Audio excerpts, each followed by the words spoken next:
Hi, this is Amelia Forczak from Pithy Wordsmithery, and today we're going to be talking about how authors get book reviews online. Book reviews are a super important part of gaining momentum for your project. They help boost credibility, boost sales, and as a consumer, you know how important product reviews are nowadays. You probably look at them before you buy most things, including books if you shop on Amazon or Barnes & Noble or something like that. So the more reviews you can get, the better. And there are different sites. I think Amazon is probably the biggest one. That's where people are mostly buying books these days, but don't forget about sites like Goodreads as well. So you want to get reviews on a lot of different platforms, and honestly, the more, the better. Depending on how widely known you are as an author, you should set realistic goals. Maybe you want to start with trying to get 20 reviews for your book, or maybe up into the hundreds or even thousands. So always push yourself, do what you can, but set those realistic goals, and that'll help you out. So first, let's talk about the rules. Unfortunately, there are rules to getting book reviews. Primarily, you cannot pay people to write reviews for you, and you can't offer something in exchange for a review.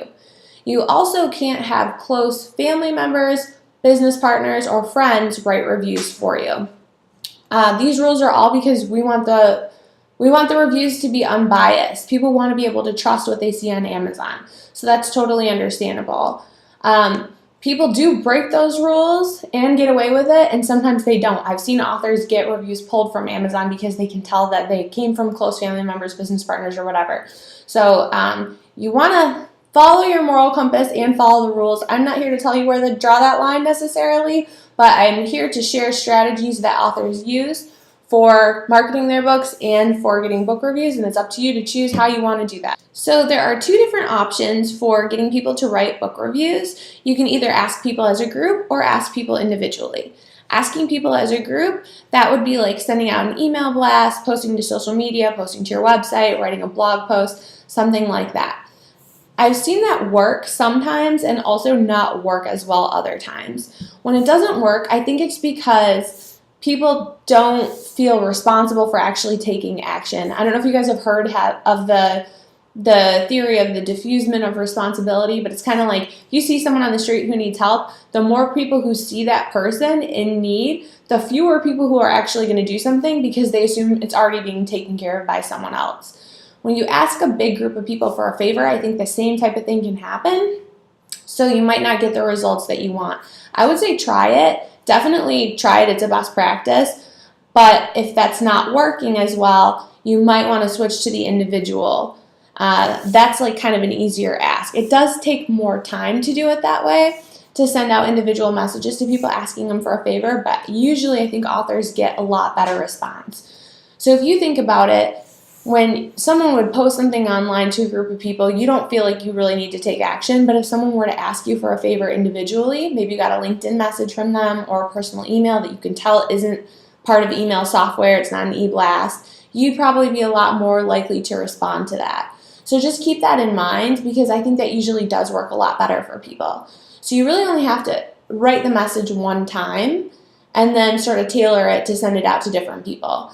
Again, think about the rules and not asking business partners, close friends, or whatever.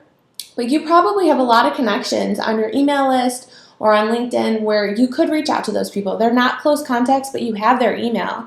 I would say don't be afraid to put yourself out there and ask for help, because that's really like the only way that you're going to get a lot of reviews online is if you start asking like this. So another thing to think about is you want to make it easy for people to give you reviews.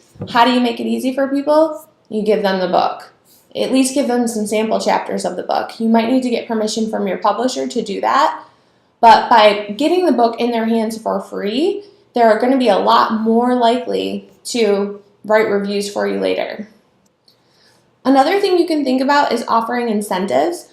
So again, it's against the rules to ask for a review in exchange for something, but if you offer something up front and say, I really hope you'll write a review for me, and in advance I want to give you, this bonus gift pack, digital gift pack, sample cheat sheets, guides, whatever it is. Offering incentives, people always like that, and it can sort of help them want to write a review for you. So in terms of the timeline for getting reviews, it's great to start trying to get those before the book even comes out. So when the book launches, you've already got some posts ready to go. But if your book has already been out and you kind of feel like you're losing a little bit of momentum, getting more reviews is a great way to try to boost that up. And as you get more reviews, your book should come up higher in search and have more people be able to find it organically online. And then it just builds more and more momentum from there. So it's never too late. And this is one of those things that you can do just like little bit as you go. Reach out to people, do a post here and there, and then just have it start building. So I encourage you to do what you can. And again, this is Amelia from Pithy Wordsmithery. I'm new to YouTube. Please subscribe to my channel. I'm going to be giving lots of great advice for authors on book writing, marketing, and publishing. Thanks.